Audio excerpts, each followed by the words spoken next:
அனைவருக்கும் வணக்கம். வாசகர்களால் நான், வாசகர்களுக்காக நான். இன்னொரு கதை ஒன்று பார்க்கலாமா? கேளுங்கள், சொல்கின்றேன்.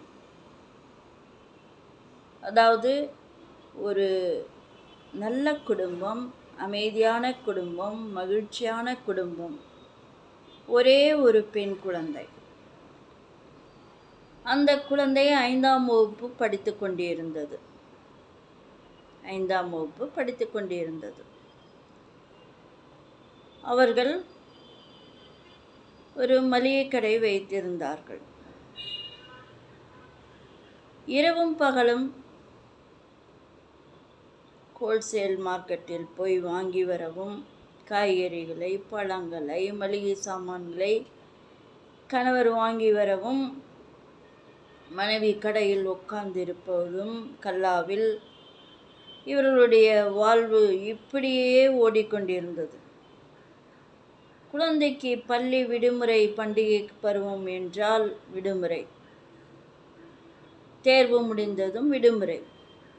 குழந்தையை ஊருக்கு அனுப்பினால் குழந்தை அம்மா அப்பாவிடம் இருக்கின்றேன் என்று சொல்லும்.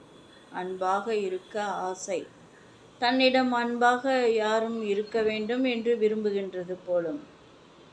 இருந்தாலும் பெற்றவர்களுடைய சூழ்நிலை கடையை விட்டு வர முடியவில்லை. என்ன செய்வது? அவர்கள் சூழ்நிலை அப்படி, குழந்தையினுடைய சூழ்நிலை இப்படி. குழந்தை 5ஆம் வகுப்பிலிருந்து 6ஆம் வகுப்பு சென்று விட்டது. பரீட்சையில் தேறிவிட்டது. என்ன செய்வது? காலம் உருண்டோடி கொண்டிருக்கின்றது. குழந்தை தனியாக தத்தளித்து கொண்டிருக்கின்றது.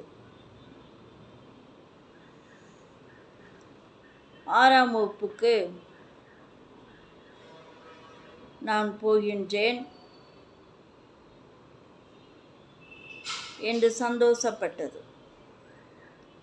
புது சீருடை அணிவித்து பள்ளிக்கு அனுப்பினார்கள்.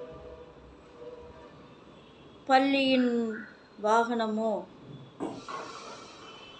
மெயின் சாலையை தாண்டி எதிரில் நிற்கும். இந்த குழந்தையை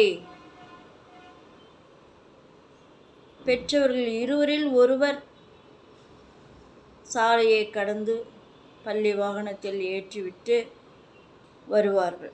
குழந்தை கையை அசைத்து மகிழ்ச்சியாக சிரித்து கொண்டு பள்ளி வாகனம் நகரும்போது அவர்கள் தெரியும் வரை, பெற்றவர்கள் தெரியும் வரை கையை அசைத்து கொண்டே செல்லும். அன்று மாலை, நாளை பண்டிகை என்பதால் வியாபாரம் மும்முரமாக இருந்தது. குழந்தை 5 நிமிடம் நின்று பார்த்துவிட்டு அவர்களிடம் கையசைத்தது. அவர்கள் கடையை பார்த்து, நானே வந்து விடுகிறேன், நீங்கள் அப்படியே இருங்கள் என்றது. சரி, பழகட்டும். பெரிய பெண்ணாகிவிட்டது, 6ஆம் வகுப்பும் வந்துவிட்டது. மற்றவர்கள் சாலையை கடக்கும்போது அவர்களுக்கு இடையில் வந்துவிடு என்று சத்தம் போட்டு சொன்னார்கள். குழந்தையும் சரி என்றது. மற்றவர்களுக்கு இடையில்தான் வந்தது. ஆனால்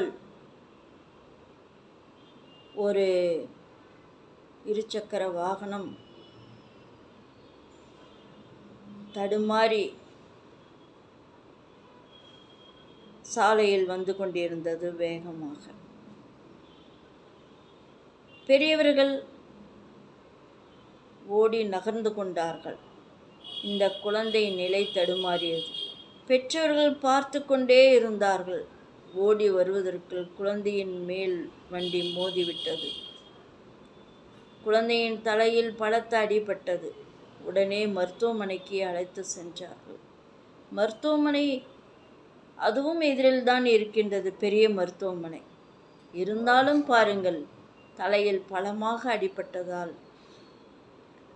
குழந்தைக்கு மிகவும் ஆபத்தான சூழ்நிலை உருவாகிவிட்டது. என்ன செய்வது? எல்லாம் கண் எதிரிலேயே நடந்துவிட்டது.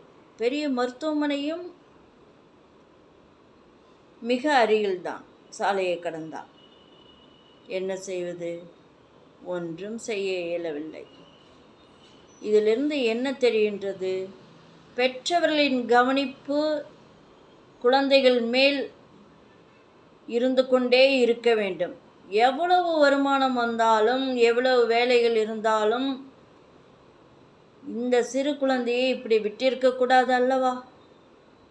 சிந்தித்து பார்க்க வேண்டும். அனைவரும் சிந்தித்து பார்க்க வேண்டும்.